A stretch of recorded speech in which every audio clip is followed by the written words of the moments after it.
सोमनाथाय नमः। ॐ मल्लिकार्जुनाय नमः। ॐ महाकालेश्वराय नमः। ॐ ओंकारेश्वराय नमः। ॐ वैद्यनाथाय नमः। ॐ भीमशंकराय नमः। ॐ रामेश्वराय नमः। ॐ नागेश्वराय नमः।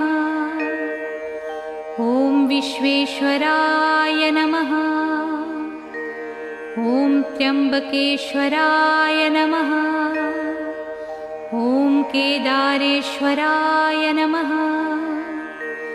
ॐ भुस्मेश्वराय नमः।